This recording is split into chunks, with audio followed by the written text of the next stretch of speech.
5 points today that I want to make that I think are terribly important for trend following success and life success in general. And what is success? We'll get to that, but hint, it's freedom. Number 1, Naval Ravikant. The smartest people are all self-taught, even if they went to school. Look, let's be frank.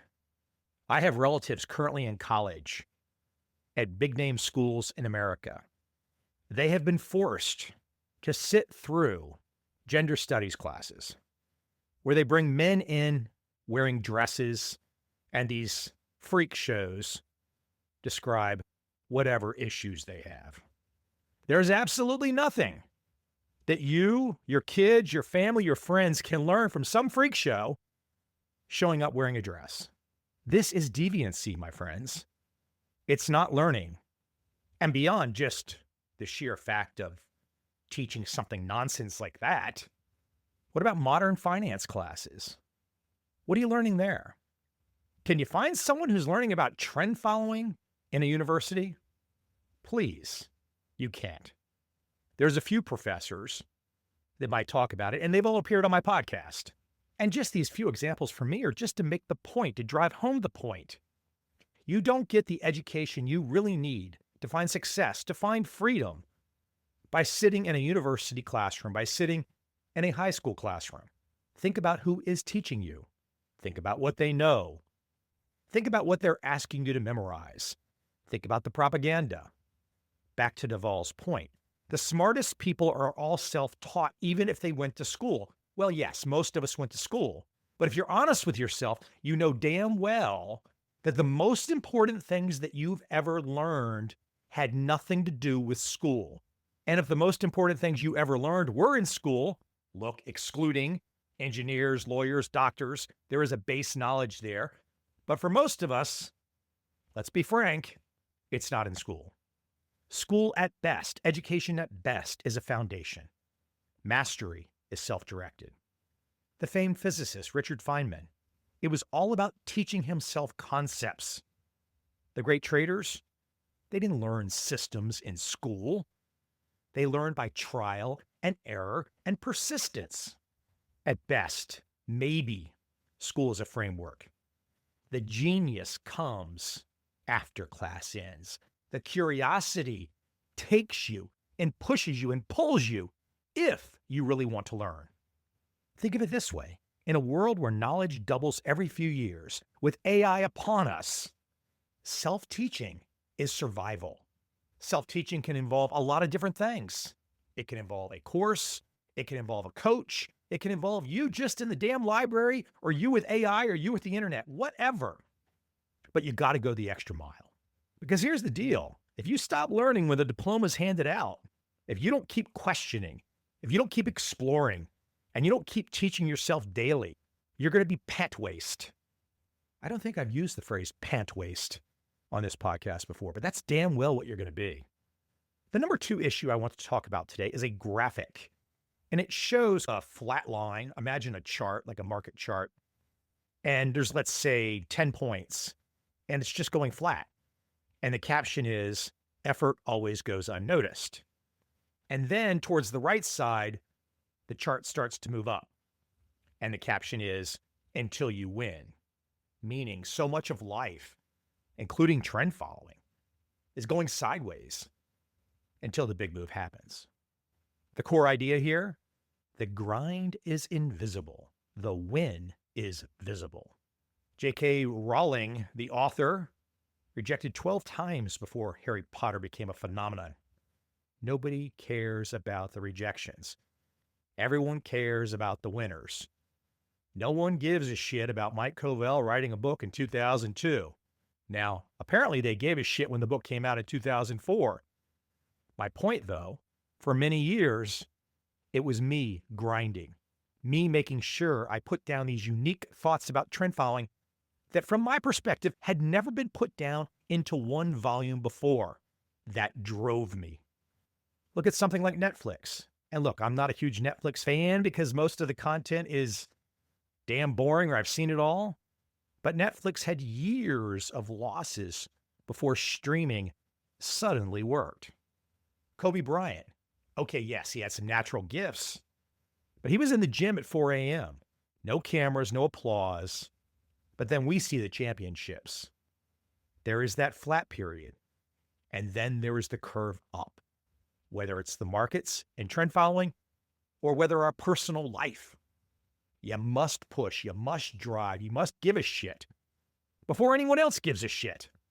Because if you don't give a shit, you're going to fucking lose. My third point today is another graphic that I found, and I think I posted this on my social media, but it goes from left to right, and there are 3 points. Number 1, if you're lost, the answer is education. Number 2, if you're educated, the answer is execution. Number 3, if you're executing, the answer is consistency. So for example, right now, you might be lost as shit about trend following. You might not have any idea what trend following is. Maybe you read my books. Maybe you listen to my podcast. It still doesn't click, but you can't stop. I didn't stop. All the famed traders that I know didn't stop. So why are you stopping? Why are you being a you-know-what? Because if you stop, it's worse than lazy. You're just weak. You don't deserve it. You're a lottery ticket scratcher, a lottery ticket sniffer. Yeah, not pretty. What's pretty is sticking with it, getting the education. Then once you get the education, executing. Once you're executing, consistency. You know, if you do any searches recently, you might find out that one of the most popular and successful entrepreneurial ideas, laundromats, coin-operated laundromats. Now that's not sexy at all. Completely unsexy, boring. But if it's put together in the right way and it's consistent, you might want to go do some homework and find out who funded the movie The Dark Knight. He actually got his start with laundromats. No joke. Had no connection to Hollywood at all. But somehow or another, getting a grub stake through laundromats, meeting a venture capital firm, he found his way into financing major Hollywood pictures. And he's made himself over $1 billion. Look at Elon Musk, his SpaceX. How many of these damn rockets have blown up? I think at one point 3 blew up in a row. Did he stop? Did he quit?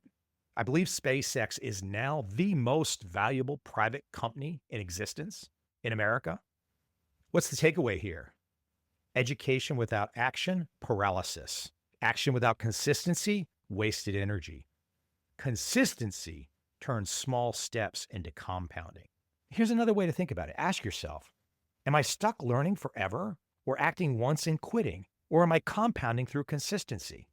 I have people that have read my books. I have people that have paid for my courses, and they'll write me and they complain. I don't understand.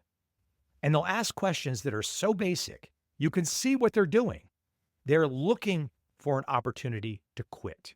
They're trying to find a way to quit. And these people always think they're clever.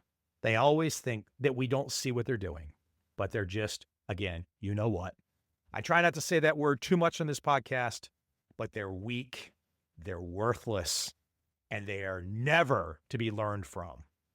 At the end of the day, we are all responsible. We can assign no blame. We must take all blame. It is on us. We did it. If we didn't do it, it's our fault. Because if we don't take blame, then how the fuck can we learn? We have to take blame for all of our condition. It's the only way to get ahead. Now, this fourth one is quite popular on my social media right now. Just a simple image. And it says, everyone wants to win until they realize how many losses it takes. That's it. Trend Following 101. Larry Height's book, The Rule. David Ricardo, Cut Your Losses and Let Your Profits Run On. It's amazing how trend following really is. And most people don't think of it that way. Now, of course, it applies to life too, but everyone wants to win until they realize how many losses it takes. What's the core idea? People love the idea of success, not the reality of sacrifice.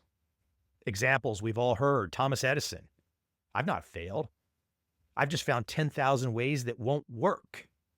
The light bulb was built on failures. Michael Jordan missed 9,000 shots, lost 300 games, failed 26 times on game-winning shots. The losses made him legendary. Look at the startup scene. 90% fail, but the few that succeed pay for all the failures. That's the mindset. We can't fantasize about winning without first accepting the volume of losing it requires. And this applies to rather unusual things that we might not necessarily think of. And of course, Larry Haidt has talked about it on this podcast many times. But look at relationships. Now, in the good old days, maybe you met the love of your life when you were 16 years old and you stared at each other and it just worked forever. That's the lottery ticket, folks. That's not how life works. In the real world, we all are forced to kiss many a toad to find the lady, or in the lady's case, the guy, the lady that I want, the lady that you want. A lot of trial and error. But that's what it means to take losses. You put yourself out there. You try. But you know damn well your chances of success on the first shot are not good. Life is odds. Life is statistics. There is a bell curve. Now, don't come at me with some anecdote about one situation or one example that you think you know about. I always love when something like crime statistics come up. And crime statistics in America are a very well-known thing. And there's a lot of informative data in American crime statistics.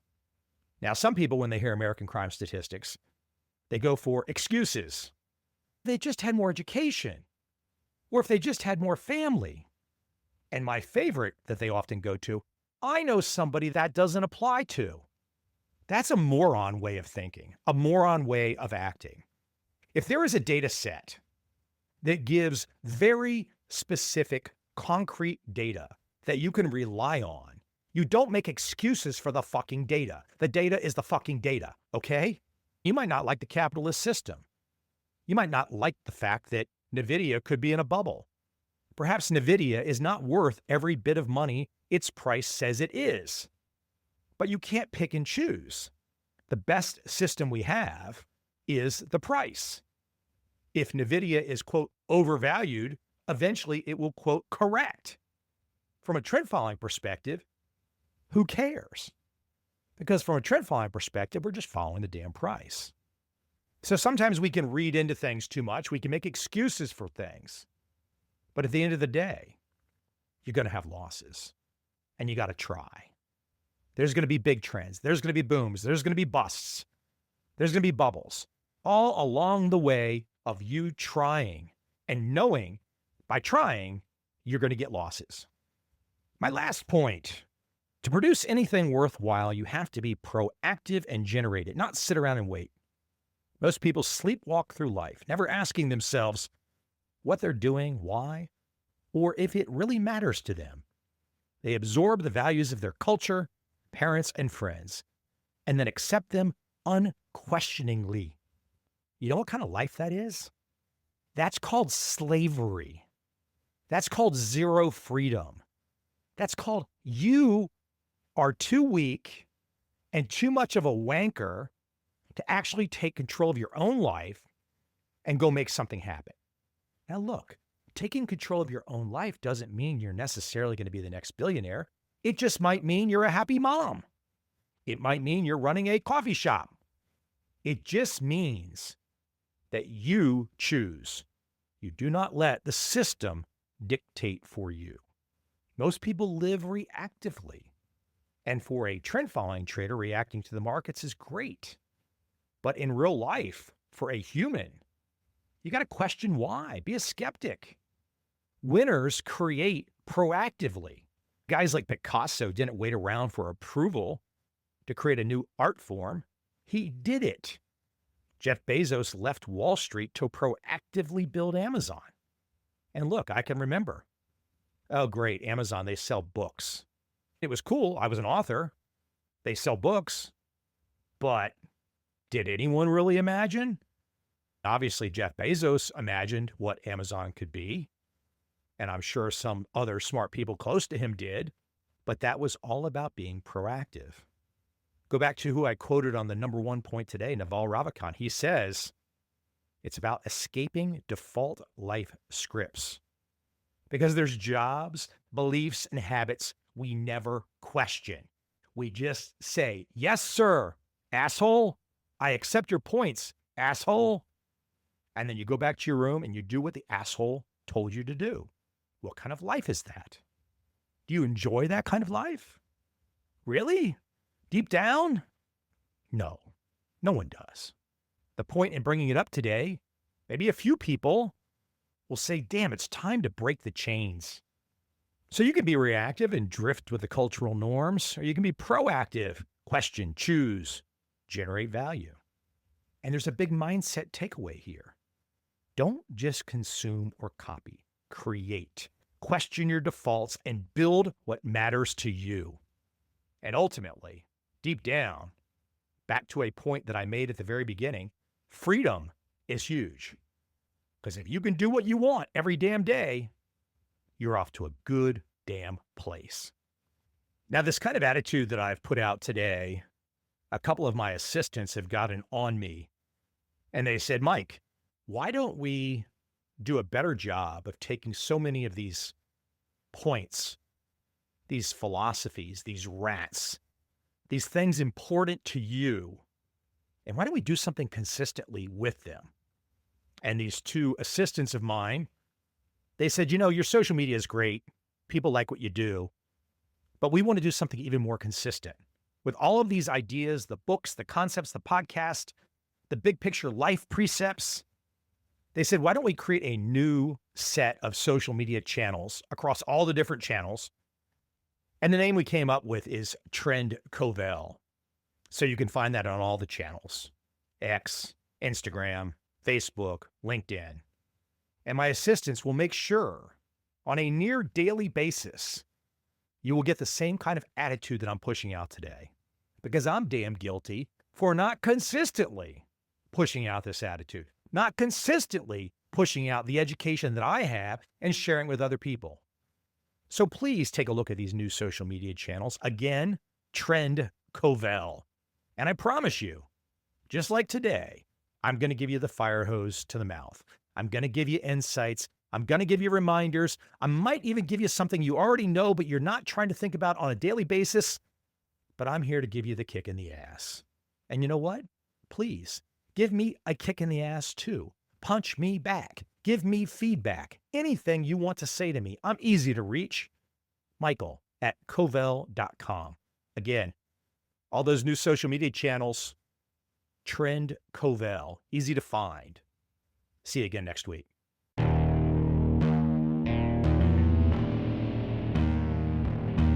I see a time when those awake will understand how to make money in up, down, and surprise markets. Whether new trader or experienced, college student or financial advisor, protecting against a crash or just trying to make a lot of money, trend following offers everyone an answer in uncertain times. To get started immediately, send me an email, michael@covel.com. I will send you the right trend following steps to take along with my free video. But if you want to buy and hold, trust the government and trust Wall Street, this is absolutely not for you.